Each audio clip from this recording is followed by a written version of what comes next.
డొక్కా సీతమ్మ నేటి తరానికి పెద్దగా పరిచయం లేకపోవచ్చు, కానీ రాష్ట్ర ప్రభుత్వం ప్రతిష్టాత్మక మధ్యాహ్న భోజన పథకాన్ని ఆమె పేరు పెట్టడంతో రాష్ట్ర వ్యాప్తంగా ఆమె పేరు వార్తల్లో నిలిచింది. భోజన పథకానికి ఆమె పేరు పెట్టడం వెనుక బలమైన కారణం ఉంది. అదేంటి అంటే డొక్కా సీతమ్మ అంటే అన్నం పెట్టే అమ్మ. అమ్మ ఆకలి అంటే చాలు ఆ హృదయం చలించిపోతుంది. ఏ సమయంలో అయినా సరే ఆకలి అని ఎవరు వచ్చినా ప్రేమగా వండి వడ్డించి పెడుతుంది. డొక్కా సీతమ్మ తూర్పుగోదావరి జిల్లాలోని మండపేటలో 1841లో జన్మించారు. ఈమె తండ్రి భవానీ శంకర్, తల్లి నరసమ్మ గారు. సీతమ్మ గారి తండ్రిని గ్రామస్తులు బువ్వన్న గారనే పేరుతో పిలుస్తుండేవారు. దానికి కారణం ఆయన అడిగిన వారందరికీ బువ్వ పెట్టడమే.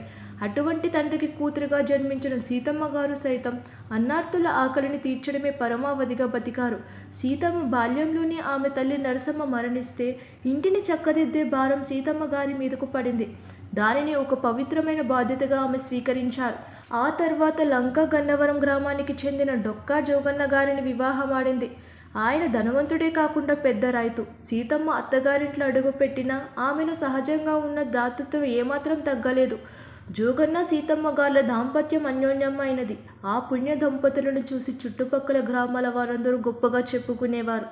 ఆప్యాయత, ఆదరణాలకు నిలయంగా వారింటిని గురించే చెప్పుకునేవారు. ఏ వేళ అతిథులు వచ్చినా వారికి అన్నపానాదులు లేవని చెప్పకుండా వారికి సకల మర్యాదలు చేయడమే ఒక పవిత్ర కార్యంగా ఆ దంపతులు స్వీకరించారు. ఆవిడ గురించి ఆ ప్రాంతంలో తెలియని వారు లేరు. ఆమె గొప్ప మాతృగుణాన్ని వివరించే ఘటనలు ఎన్నో ఉన్నాయి. ఆవిడ తన జీవితంలో ఒకే ఒక్కసారి అంతర్వేది లక్ష్మీ నరసింహస్వామి దర్శనానికని బయలుదేరగా గోదావరి వంతెన వద్ద పల్లకి మోసి బోయిలు అలసిపోయి కూర్చున్నారు. అటుగా వెళుతున్న ఒక బృందంలో పిల్లలు ఆకలి అని ఏడుస్తుంటే పెద్దవాళ్ళు ఒక అరగంటలో గన్నవరం వెళ్ళిపోతాం, అక్కడ సీతమ్మ మనకు అన్నం పెడతారు అని మాట్లాడుకోవడం ఆమె విన్నారు. వెంటనే ఆవిడ అంతర్వేది వెళ్ళడం మానేసి వీళ్లకు అన్నం పెట్టాలని వెనుకకు వెళ్ళిపోయారు. అంతటి నిరంతర దాత ఆవిడ. ఆ కాలంలో ఉభయ గోదావరి జిల్లాలో అపర అన్నపూర్ణగా సీతమ్మ పేరుగాంచింది. చివరికి అందరికీ పెట్టి ఆ దంపతులకు తినడానికి కూడా ఏమీ లేకుండా పోయింది. ఒకానొకప్పుడు ఆవిడ భర్త, ఎందుకు ఇంకా ఈ అన్నదానం, మనకు కూడా తినడానికి ఏమీ లేదు, వచ్చి ఎవరైనా తలుపు కొడితే సిగ్గేస్తుంది, పెట్టడమా మానవు, ఇంత అన్నం పప్పైనా పెడతావు అన్నారు. దానికి ఆవిడ, నేను నిస్వార్థంగా పెట్టేటప్పుడు వచ్చిన వారు తింటున్నది శ్రీ మహావిష్ణువు అని నమ్మి పెడతాను. ఎవరిని నేను నమ్మానో వాడు పెట్టిన చేతిని ఎందుకు నరికేస్తాడు, మనకి వాడే పెడతాడు అని చెప్పింది. తరువాత ఒకరోజు సాయంకాలం ఇన్నాళ్ళ నుంచి దున్నుతున్న అదే పొలానికి వెళ్ళి సీతమ్మ భర్త గుణంతో తవ్వుతున్నారు. గుణపానికి ఏదో తగిలింది. ఆయన మట్టి తీసి చూస్తే ఒక బిందె కనపడింది. బిందె మూత తీస్తే దాని నిండా బంగారు నాణాలే. ఆ బంగారు కాసుల రాసులతో మళ్ళీ రోజు కొన్ని వందల మందికి అన్నదానం చేశారు. బ్రిటిష్ చక్రవర్తి తూర్పుగోదావరి జిల్లా కలెక్టర్కి డొక్కా సీతమ్మ ఫోటో తీసి పంపించమని ఉత్తరం రాశాడు. ఎందుకు అంటే నాకు పట్టాభిషేకం జరిగే సమయంలో ఆవిడకు నమస్కారం పెట్టాలి, కానీ ఆవిడ సముద్రం దాటి రారు కాబట్టి ఆ సమయంలో ఒక సోఫా వేసి ఆవిడ ఫోటో అందులో పెట్టి ఆవిడకు నమస్కారం పెట్టి అప్పుడు పట్టాభిషేకం చేసుకుంటా అని వ్రాశాడు. తూర్పుగోదావరి జిల్లా కలెక్టర్ ఫోటోగ్రాఫర్ని ఆవిడ దగ్గరకు తీసుకుని వెళ్తే, నేను ఈ సన్మానాల కోసం, ఫోటోల కోసం, నమస్కారాల కోసం అన్నదానం చేయలేదు, విష్ణుమూర్తికి అన్నం పెడుతున్నానని పెట్టాను. దీనికి ఫోటోలు, పట్టాభిషేకాలు ఎందుకు, వద్దు అన్నారు.